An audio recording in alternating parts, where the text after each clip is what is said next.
Assalamualaikum warahmatullahi wabarakatuh. Waalaikumsalam warahmatullahi wabarakatuh. Perkenalkan, kami dari kelompok 9. Kami ingin mempresentasikan hasil kinerja kami yang berjudul Analisis Evaluasi Kinerja Portofolio Saham dengan metode Sarvel pada subsektor makanan dan minuman. Sebelum masuk ke presentasi, izinkan kita untuk memperkenalkan diri kita masing-masing.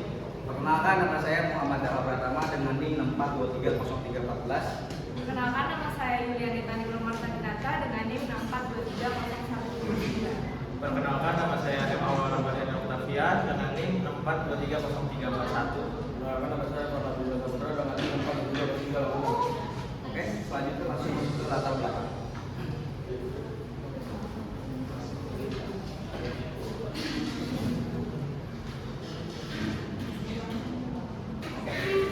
Perkembangan investasi di pasar modal Indonesia terus meningkat seiring dengan kemudahan teknologi dan meningkatnya literasi keuangan masyarakat. Salah satu instrumen yang banyak diminati adalah saham karena memiliki potensi keuntungan yang tinggi. Dalam penelitian ini, fokus dilakukan pada saham-saham sektor makanan dan minuman dikarenakan sektor ini menghasilkan produk yang dibutuhkan masyarakat setiap hari dan memiliki prospek yang cukup baik. Namun, harga saham pada sektor ini tetap mengalami fluktuasi sehingga investor perlu mempertimbangkan aspek return dan risiko sebelum mengambil keputusan investasi. Oke, rumusan masalah ini, penelitian ini dilakukan untuk menganalisis tingkat return versus return dan risiko saham pada perusahaan sektor makanan dan minuman yang terdaftar di Bursa Efek. Tujuan penelitian ini bertujuan untuk mengukur kinerja saham menggunakan metode Sarvel rasio, menentukan saham yang dimiliki kinerja terbaik untuk dijadikan portofolio optimal, serta menyusun portofolio efisiensi berdasarkan perbandingan antara return dan risiko. Hasil penelitian ini diharapkan dapat menjadi pertimbangan bagi investor dalam mengambil keputusan investasi yang lebih optimal. Selanjutnya akan dilakukan.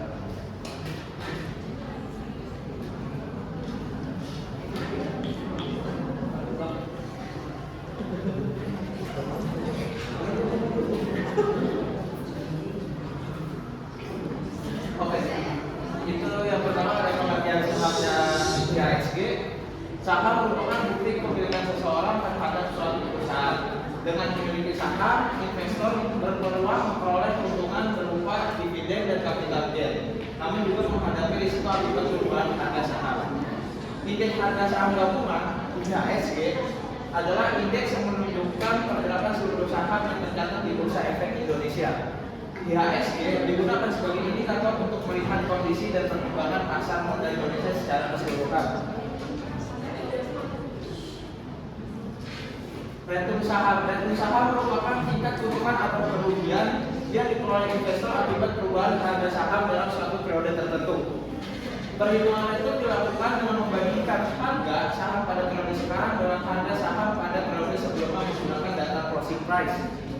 Nilai return yang positif menunjukkan adanya keuntungan bagi investor, sedangkan nilai return yang negatif menunjukkan terjadinya kerugian. Risiko investasi adalah kemungkinan terjadinya perbedaan antara hasil investasi yang diharapkan expected return dengan hasil yang benar-benar diperoleh actual return. Risiko muncul karena adanya ketidakpastian dalam aktivitas investasi yang dapat menyebabkan investor memperoleh keuntungan yang lebih rendah dari yang diharapkan atau bahkan mengalami kerugian. Jadi saya tapi Sarvel rasio itu adalah metode yang digunakan untuk mengukur kinerja investasi dengan membandingkan tingkat return yang diperoleh terhadap risiko yang ditanggung. Metode ini menunjukkan seberapa besar keuntungan yang dihasilkan untuk setiap satu unit risiko yang diambil investor. Semakin tinggi nilai Sarvel rasionya, semakin baik kinerja suatu saham atau portofolio karena mampu memberikan return yang lebih tinggi dibandingkan tingkat risikonya. Langkah-langkah pengolahan data menentukan 10 perusahaan subsektor makanan dan minuman yang terdaftar di Bursa Efek Indonesia serta mengumpulkan data harga penutupan saham atau closing price selama periode dari sumber seperti Bursa Efek Indonesia atau BI dan Yahoo Finance. Menghitung return saham berdasarkan perubahan harga saham antar periode, kemudian menghitung expected return sebagai rata-rata return yang diperoleh selama periode penelitian. Menghitung resiko saham menggunakan standar deviasi fluktuasi return yang dihasilkan oleh masing-masing saham. Menghitung kinerja saham menggunakan metode Sharpe ratio, kemudian menentukan saham dengan nilai Sharpe ratio terbaik dan menyusun portofolio optimal berdasarkan perbandingan antara return dan risiko.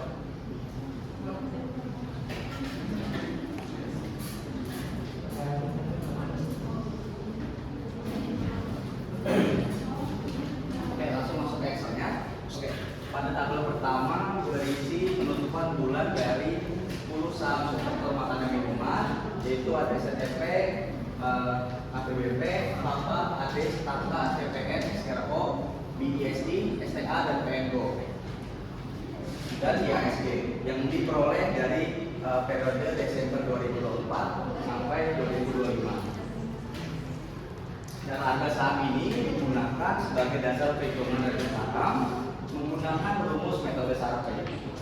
Untuk selanjutnya kita menghitung return saham. Return saham dihitung dengan cara harga saham periode sekarang itu dikurangi harga saham periode sebelumnya. Lalu hasilnya dibagi oleh dengan harga saham periode sebelumnya, dan hasilnya itu minus 0,532. Lalu seterusnya, dan kemudian rumus ini ditarik ke samping dan diturunkan ke bawah. Oke, selanjutnya sebelum menghitung excess return ditentukan terlebih dahulu risk-free-nya atau nilai rata-rata sebesar 0,005 yang berasal dari per bulan, dan asumsi ini tingkat pengembalian bebas risiko sebesar 6% per tahun dibagi 12 bulan. Excess return dengan dihitung dengan cara return saham dikurangi risk-free-nya sebesar 0,05. Hasilnya menjadi minus 0,0582. Lalu rumusnya ini diblok dari samping dan ke bawah. Oke, selanjutnya akan dijelaskan. Oke, yang pertama kita itu mencari nilai RI. Untuk mencari RI kita menggunakan rumus sama dengan average, kurung kita masukkan return saham atau rata-rata return saham. Nah, setelah muncul hasilnya kita enter, lalu kita blok ke samping sampai di IASG. Selanjutnya yaitu standar deviasi. Untuk standar deviasi kita menggunakan rumus sama dengan STDF, lalu buka kurung, kita masukin nilai return saham, lalu kita tutup kurung lagi, kita enter. Ketika sudah muncul hasilnya, kita blok ke samping sampai ke IASG. Lanjut ke varian return. Ya, untuk varian return itu rumusnya dari standar deviasi kita pangkatin 2. Nah, kita enter. Nah, ketika sudah muncul hasilnya, kita blok ke samping sampai ke IASG. Selanjutnya yaitu standar deviasi excess return. Nah, sesuai namanya kita menggunakan STDF lagi, tapi kita ngambil dari excess return. Nah, kita enter. Nah, ketika sudah muncul hasilnya, maka kita blok ke samping sampai ke nilai sampai ke IASG. Selanjutnya kita ke varian excess return. Varian excess return. Nah, untuk varian excess return itu ada rumusnya STDF excess return kita pangkatin kuadrat jadi pangkat 2. Ya, setelah muncul hasilnya langsung kita blok ke samping sampai ke IASG. Kita blok ke samping sampai portofolio terakhir. IASG tidak termasuk. Oke, selanjutnya kita mencari nilai beta. Untuk beta kita memakai rumus sama dengan slope. Kita buka kurung, kita masukin harga return saham dibagi dengan harga return di IASG setahun. Nah, kita enter. hasilnya, lalu kita blok ke samping sampai ke IHSG. Jangan lupa tadi di FNF4 biar rumusnya tidak bergeser. Lanjut ke nilai RB.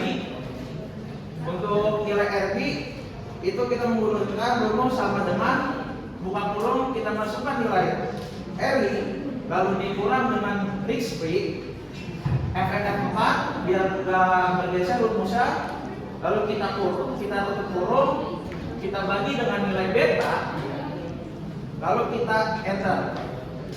Nah, ketika sudah muncul hasilnya, lalu kita blok ke samping sampai ke IHSG. Selanjutnya kita nyari alfa. Ya, untuk alfa itu kita pakai rumus intercept.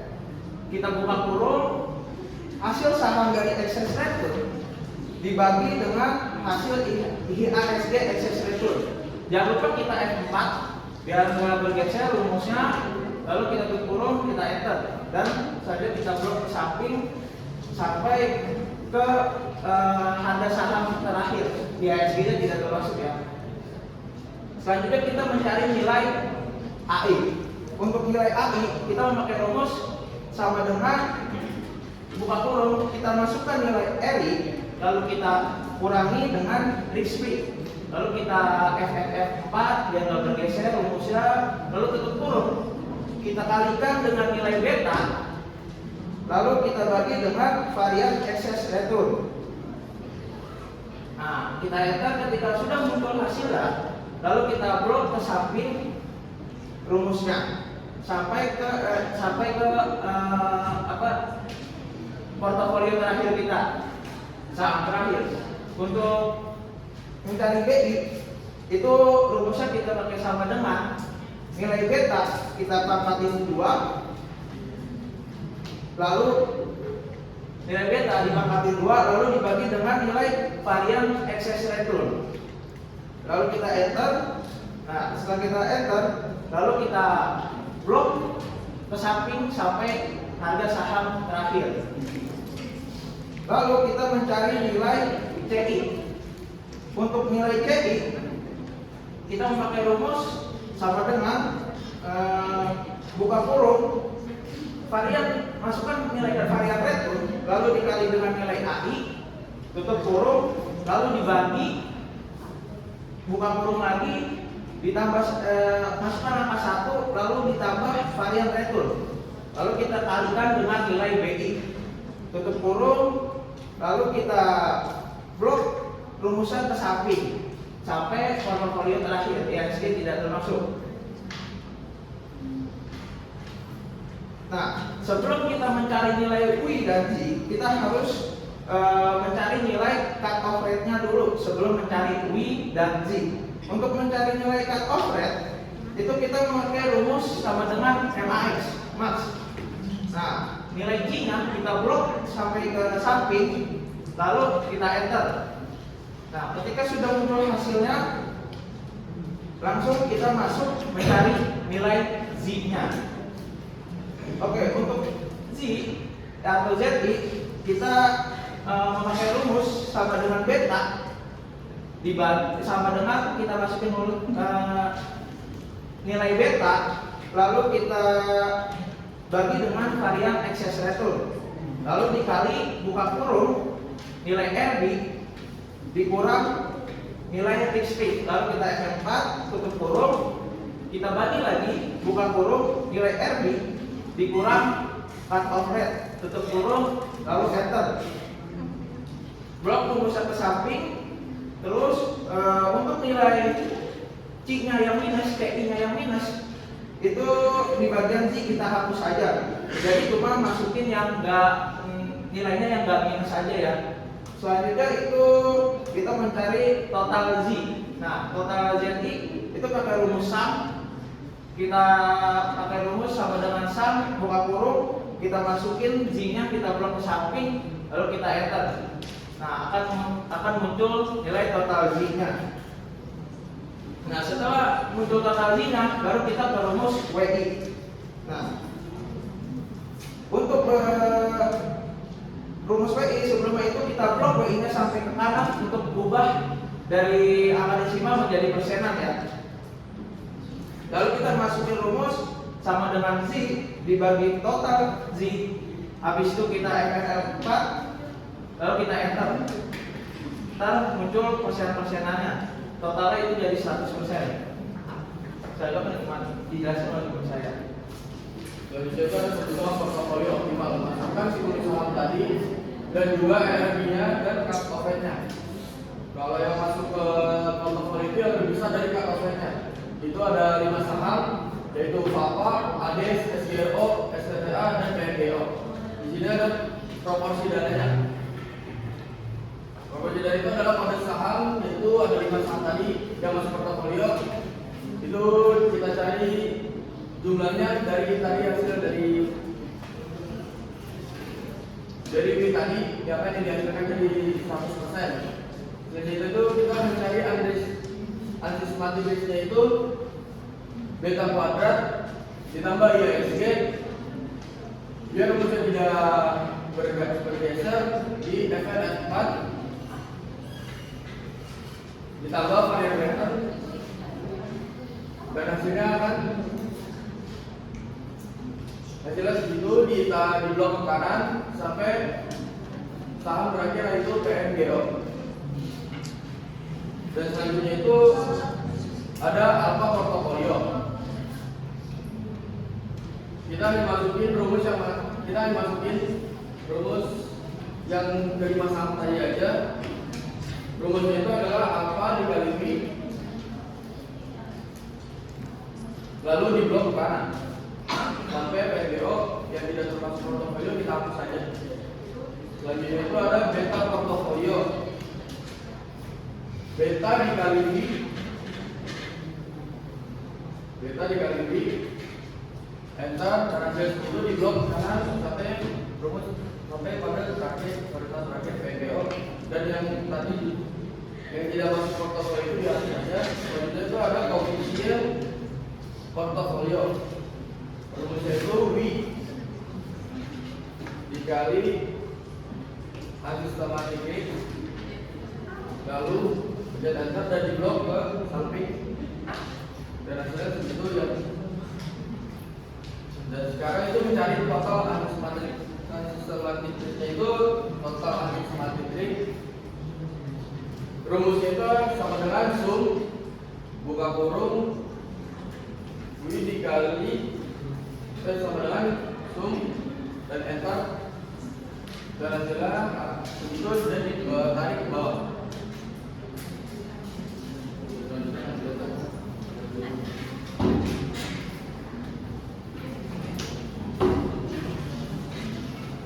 Selanjutnya kita menghitung expected return portofolio. Nah, kalau pertama itu kita cari dulu alpha portofolionya. Alpha portofolio itu dapat dari total alpha portofolionya yaitu sebesar 3,062.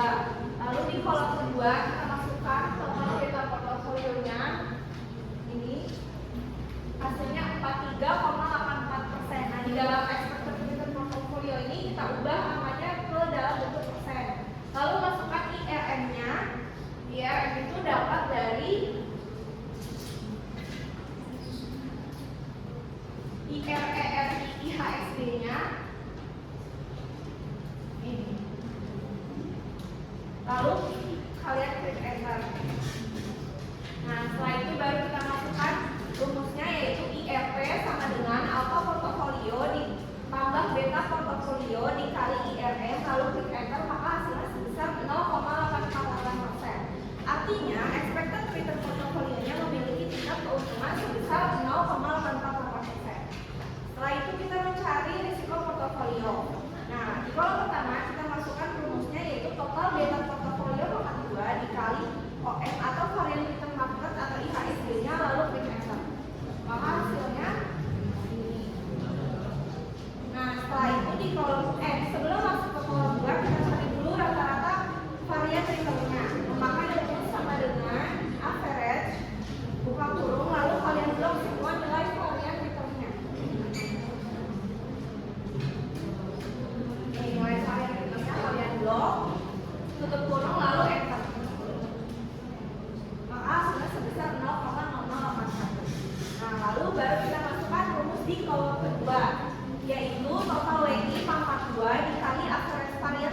2 lalu klik enter.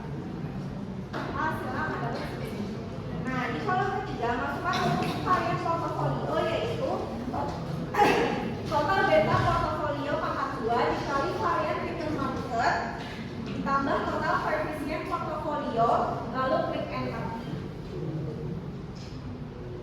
Nah, terakhir kita menghitung risiko portofolio. Rumusnya sama dengan akar portofolio atau lebih mudahnya menggunakan rumus sama dengan SQRT buka kurung varian portofolio lalu klik enter. Maka hasilnya 10,153% yang artinya tingkat risiko portofolio memiliki tingkat risiko yang cukup tinggi karena risiko portofolionya lebih besar dibandingkan dengan nilai expected return portofolionya. Nah, terakhir kita menghitung kinerja portofolio dengan metode Sharpe.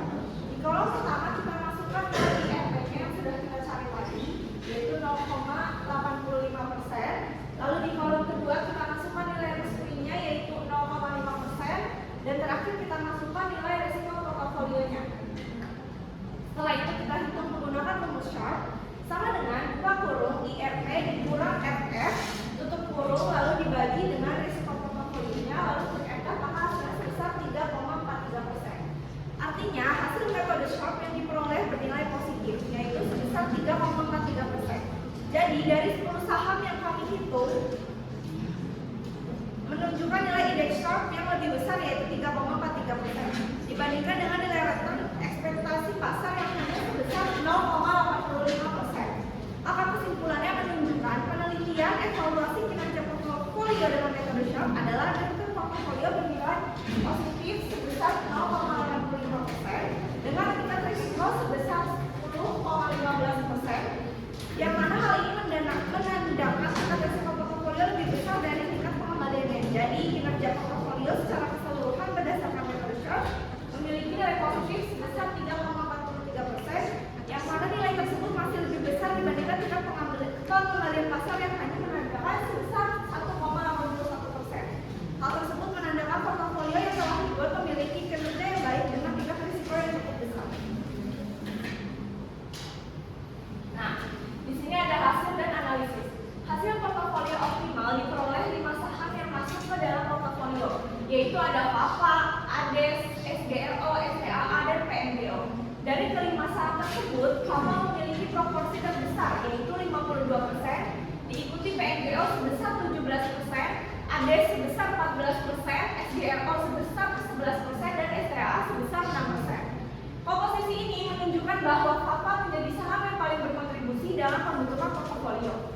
Dengan expected return sebesar 0,848%, nilai risiko sebesar 10,153%, dan Sharpe rasio sebesar 3,43%. Kesimpulannya, berdasarkan hasil penelitian, setiap saham pada sektor makanan dan minuman memiliki tingkat return dan risiko yang berbeda, sehingga menunjukkan karakteristik investasi yang tidak sama.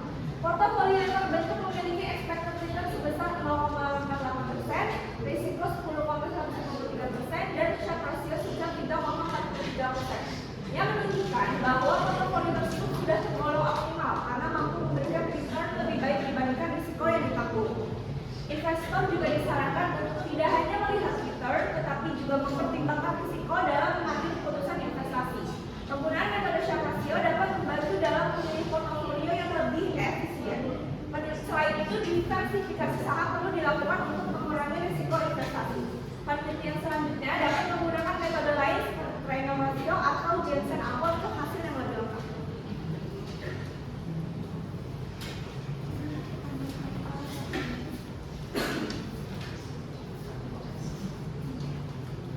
Oke, sekian itu presentasi dari kami.